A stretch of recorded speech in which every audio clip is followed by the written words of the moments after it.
application review, business review, investment, lifestyle, social politic.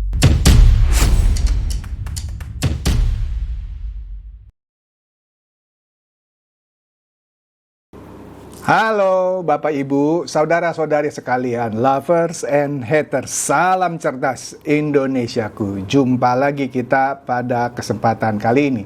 Bagi Anda yang belum subscribe channel saya, silakan subscribe channel saya, tekan loncengnya agar Anda dapat notifikasi setiap kali saya mengupload video-video saya. Oke, pada kesempatan kali ini saya akan membahas sesuatu yang sangat menarik dan lucu lah sebenarnya. Apa itu? Begini loh. Singkat aja dulu ya, nanti Anda lihat detailnya sampai habis ya, biar Anda ngerti gitu ya. Anda tahu kan selama ini majalah Tempo selalu dibiarkan gitu ya. Misalnya nguyel-nguyel Pak Jokowi, pernah Pak Jokowi dibuat sebagai cover dengan hidung Pinocchio ya kan. Kemudian ada bocor halus yang bilang di istana lagi begini. Yang kebanyakan justru itu hoax. Oke? Bahkan dia pernah disebut saja di tanda kutip digugat, tapi melalui Dewan Pers. Satu oleh Erick Thohir, satu lagi oleh Bahlil. Ya. Tapi seperti yang saya katakan, memang ada undang-undang kebebasan pers sehingga majalah seperti Tempo ini tidak bisa dengan mudah dijerat dengan Undang-Undang ITE.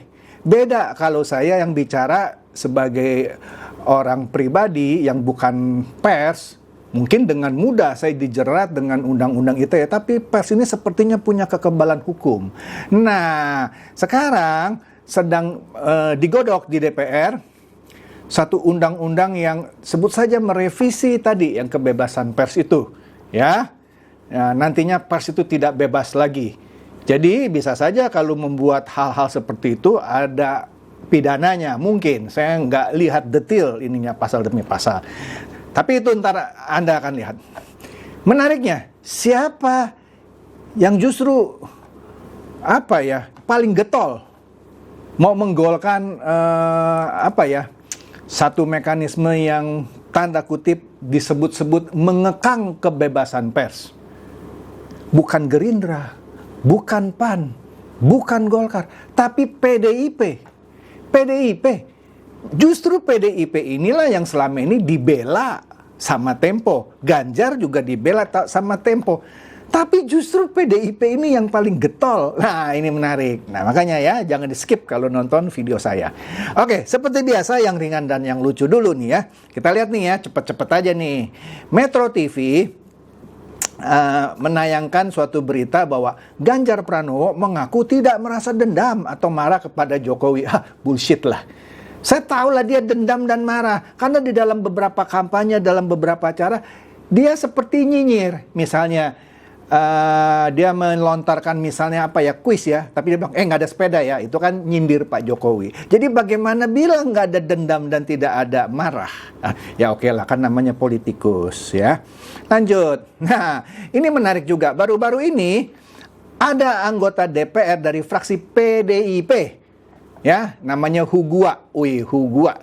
Dia mengusul politik uang itu dilegalkan. Seperti kalau di Thailand itu ganja itu dilegalkan. Jadi dia minta politik uang dilegalkan. Keren ya. Keren banget gitu ya. Astaga, baru tahu saya nih. Di sini beritanya di Kompas TV dikatakan anggota Komisi 2 DPR RI dari fraksi PDIP, Hugua, mengusulkan agar money politik atau politik uang dalam pemilu dilegalkan seperti Thailand melegalkan tadi ganja ya. Hugua beralasan money politik selama ini menjadi keniscayaan ya dalam pelaksanaan pemilu. Ya mungkin lulu orang kali ya. Yang lain saya nggak tahu sih ya. Ya mungkin juga ya rata-rata gitu. Tapi di sini menurut Hugua tanpa money politik peserta pemilu tidak bisa terpilih. Siapa bilang itu Komeng terpilih nggak pakai duit-duitan? Oleh karena itu Hugua meminta agar KPU membuat aturan lebih tegas soal money politik. Dia bilang, money politik dilegalkan saja selama tak melewati batas tertentu katanya ya. Hugua juga menyebutkan batasan money politik dari 20.000 hingga 50.000 atau 1 juta hingga 5 juta. Selama dalam batas itu boleh-boleh aja katanya. Menarik ya, ini dari fraksi PDIP. Oke? Nah, kemudian diulas oleh Metro TV. Usulan agar KPU melegalkan politik uang bukan gagasan yang apik, melainkan ide buruk, sangat buruk. Nah, itu ada gambarnya tuh ya. Politik uang racun bagi demokrasi. Setuju saya.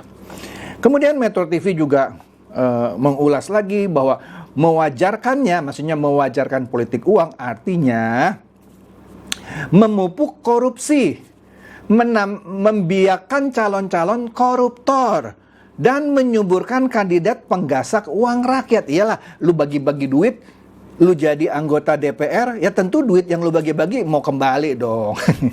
Ya lu akan gasak lah uang rakyat ya. Jadi di sini gambarnya bilang melegalkan politik uang, menjauhkan masyarakat pada politik gagasan.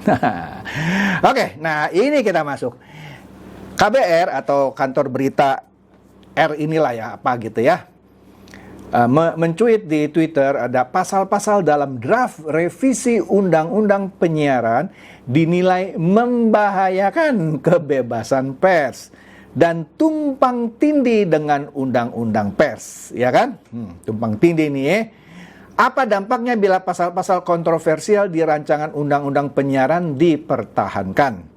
Ya, nah ini dia ada beberapa bahasan ya, ada 4 ya. Kita lihat nih. Di sini ada 4 poin ya, pasal-pasal yang menjadi perhatian AJI, Aliansi Jurnalistik Indonesia atau apa gitu ya. Nah, di sini ada penghilangan pasal 6 ayat 2 soal penyelenggaraan penyiaran untuk kemakmuran rakyat. Itu mau dihilangkan. Nah, mereka protes lah ya. Dia bilang draft rancangan undang-undang justru fokusnya memberi ruang besar bagi jejaring pemerintah untuk mendefinisikan sistem penyiaran nasional. Itu menurut dia ya. Nah, kemudian pasal 42 ayat 2 soal kewenangan KPI, Komisi Penyiaran Indonesia ya, kalau saya nggak salah ya singkatannya ya. Iyalah. Untuk menyelesaikan sengketa jurnalistik di bidang penyiaran pers. Sebelumnya menjadi kewenangan Dewan Pers. Ya Dewan Pers kan orang-orangnya dari jurnalis-jurnalis, maka sekarang dirubah menjadi kewenangan Komisi Penyiaran Indonesia. Mereka nggak setuju. Oke, ini akan mengebiri mereka katanya. Gitulah kira-kira. Kemudian pasal 50B ayat 2C yang melarang penayangan eksklusif jurnalistik investigasi. Jadi gini, yang paling sering itu kan Tempo. Dia mengatakan menayangkan jurnalistik investigasi. Jadi seakan-akan dia menginvestigasi ke kondisi di istana. Padahal yang dibicarakan menurut sumber yang dipercaya, mereka memang punya hak untuk tidak menyebutkan narasumbernya. Mereka punya hak. Tapi kalau itu dibiarkan terus, kalau bikin sembarangan jurnalistik investigasi bagaimana? Kalau jurnalistik investigasinya benar, saya juga setuju. Memang kalau ada kebusukan-kebusukan di kantor pemerintah harus dibongkar. Tetapi kalau dibuat hanya untuk menjelek-jelekkan, ya seperti yang Tempo lakukan belakangan ini dengan bocor halus lah apa, sudah melakukan investigasi, ada sumber terpercaya gitu-gitu ya. Itu bukan membongkar kebusukan, malah seakan-akan membuat kantor-kantor pemerintah atau orang yang mau ditarget seakan-akan busuk. Ya harus dibenahi lah ya. Kalau saya sih setuju dengan jurnalistik investigasi selama itu benar. Tapi kalau mengada-ngada ya, untung ini bukan orde baru, saya bilang kan pernah saya bahas. Kalau orde baru lu udah ditutup, ya kan? Kemudian peniadaan pasal 18 dan 20 soal pembatasan kepemilikan lembaga penyiaran swasta. Wah, dan masih banyak lagi dah ya. Juga soal ranah internet, soal isi, soal konten siaran. Wah, mantap ya. Mereka ketar-ketir sekarang karena ini mau direvisi. Apa yang akan terjadi bila dipertahankan? Maksudnya kalau undang-undang itu RUU itu jadi undang-undang, maka pemerintah punya lebih banyak kendali dalam praktek penyiaran, dikendalikan. Ya, mereka takut zaman Orde Baru terulang seakan-akan. Aduh. Padahal ntar kita lihat yang mengusulkan siapa itu yang paling kencang, PDIP. Kemudian, hal-hal yang seharusnya untuk publik akan diserahkan kepada pemerintah seperti disensor-sensor begitu ya. Berdampak kepada kepentingan publik utamanya soal kebebasan dalam berekspresi di ruang digital. Ya kayak disunat lah kebebasannya ya. Akan muncul perdebatan soal isi dan konten penyiaran yang bernuansa positif, semakin sulit bagi jurnalis untuk mengawal demokrasi.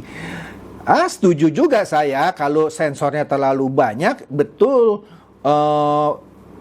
tugas pers untuk mengawal demokrasi akan dikebiri. Nah, tapi kan ini kan kita belum lihat RUU-nya sampai semana gitu ya. Jadi katanya ini berdampak pada kebebasan berekspresi. Astaga, kalau draft RUU ini dipaksa untuk disahkan. Mantap. Lalu, bagaimana selanjutnya? Ini menarik ya kan? Publik butuh jurnalisme yang berkualitas. Setuju. Nah, baik Aji maupun Remo TV mengusulkan penghentian proses revisi Undang-Undang Nomor 32 Tahun 2002 ini. Kalau saya sih lanjutin aja dah revisi, kalau nggak tuh Tempo sembarangan terus tuh. Ya kalau orang yang tidak seperti Tempo melakukan jurnalistik investigasi yang benar, ya monggo, pasti nggak usah takut ya. Keduanya dalam hal ini Aji maupun Remo TV berpendapat bahwa revisi memang dibutuhkan. Setuju memang dibutuhkan, namun lebih baik untuk memulai dari awal dengan melibatkan para stakeholder. Iya, pasti nanti ada dengar pendapat dengan jurnalis, akademisi, peneliti media, dan pihak-pihak yang terimbas. Ya, setuju ya. Aduh, mulai ketar-ketir nih ya. Oke. Kemudian apa lagi di sini? Nah, kita lihat nih. Kalau kita mau aturan bagus, jangan berharap hanya regulator atau pemerintah yang mengerjakan regulasi tersebut. Kita harus ikut turut serta beropini, berpendapat, mengekspresikan apa yang penting dan yang tidak. Ya lu kasih input aja, demo kayak itu wartawan kayak gitu ya. Kok pusing amat. Saya pada prinsipnya setuju jurnalistik investigasi itu perlu.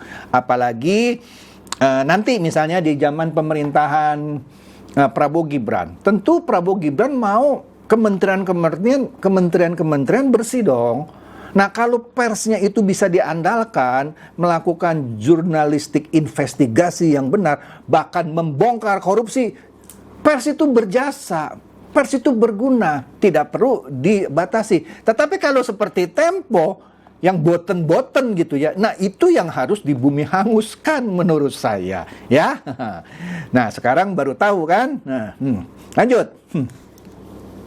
Nah, ini ada cuitan dari Partai Sosmed dan saya setuju banget. Ketika Tempo yang gigih mendukung Ganjar justru mau dibunuh oleh PDIP. Emang enak. Ya. Nah, apa maksudnya? Nah, itu ada gambar atau foto TB Hasanuddin. Nanti sebentar kita lihat ya. Apa hubungannya dengan TB Hasanuddin? Nah, ini ada sebuah video ya. Videonya menarik ya. Ini menjelaskan maksud dari Partai Sosmed ini. Yuk kita simak videonya. Oke, yuk. Jadi nanti kita akan bikin liputan investigatif kenapa hal ini bisa muncul publik gitu ya? Iya, kita menginvestigasi dari aturan yang melarang itu sendiri ya, Anggi ya. Baik, jadi kalau misalnya ada pertanyaan pemirsa, ini dari mana usulannya begitu ya? Anggota Komisi 1 DPR RI menjelaskan munculnya pasal larangan penayangan jurnalisme investigasi justru berasal dari berbagai usulan di masyarakat. Ya, posisi pembahasan revisi Undang-Undang Penyiaran saat ini ada di tangan Badan Legislasi DPR RI. Anggota Komisi 1 DPR RI TB Hasanuddin mengatakan munculnya pasal larangan penayangan eksklusif jurnalisme investigasi karena ada kekhawatiran investigasi jurnalistik mengganggu proses penyelidikan perkara hukum. Karena itu, ada usulan bahwa produk jurnalistik investigasi untuk dikontrol.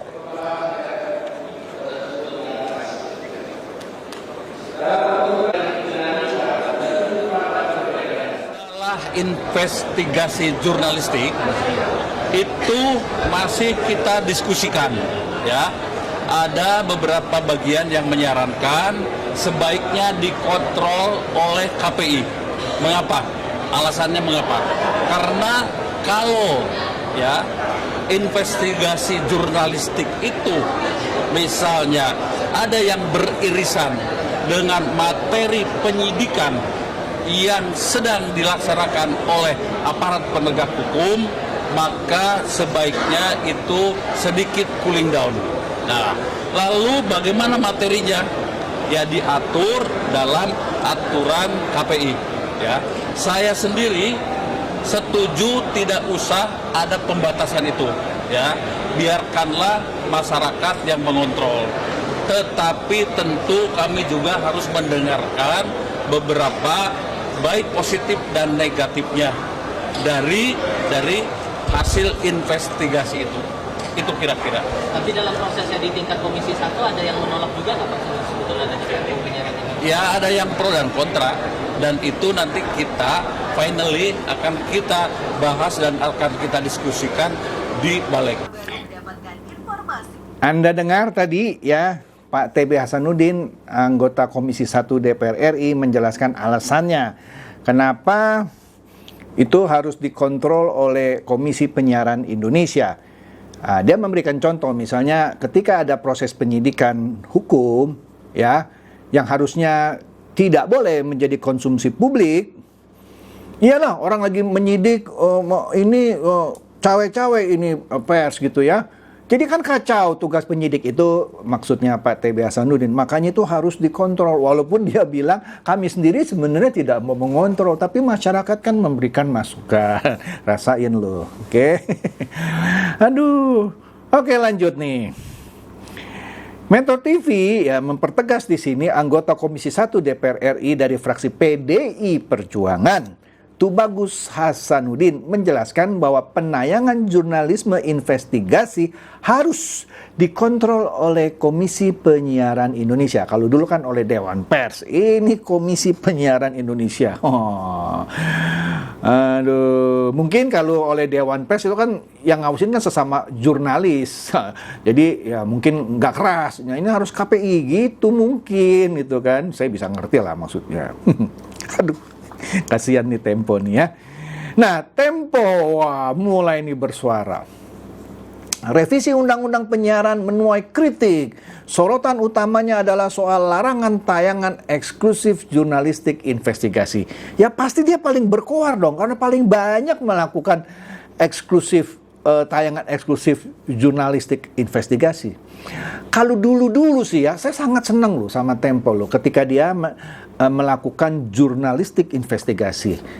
Cukup akurat waktu zaman dulu-dulu gitu. Tapi sekarang ini seperti mengada-ngada. Hehehe, nggak percaya. Baca selengkapnya di Tempo Digital Premium yang lagi di diskon 80% itu. Mantap. Oke. Nah, Kompas memberitakan juga bahwa Serikat Perusahaan Pers, ya perusahaan pers kan ada serikatnya juga gitu ya, menilai RUU Penyiaran memiliki beberapa pasal bermasalah dan berpotensi mengekang pers.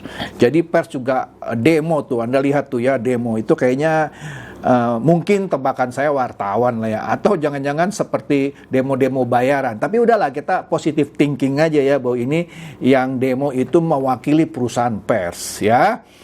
Ya kasih masukan aja.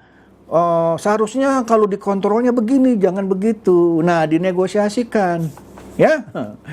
Oke deh, jadi menarik ya. Artinya orang pikir ini pasti nih maunya Gerindra nih, pasti maunya Golkar nih, pasti maunya apa nih. Enggak, ternyata yang paling getol itu PDIP.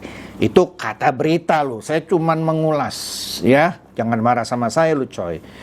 Itu saja dari saya, semoga ini mencerdaskan dan mencerahkan Anda semua. Silakan share video saya ini kepada teman-teman, sahabat, atau kerabat supaya mereka tambah cerdas dan tercerahkan. Seperti biasa, terima kasih.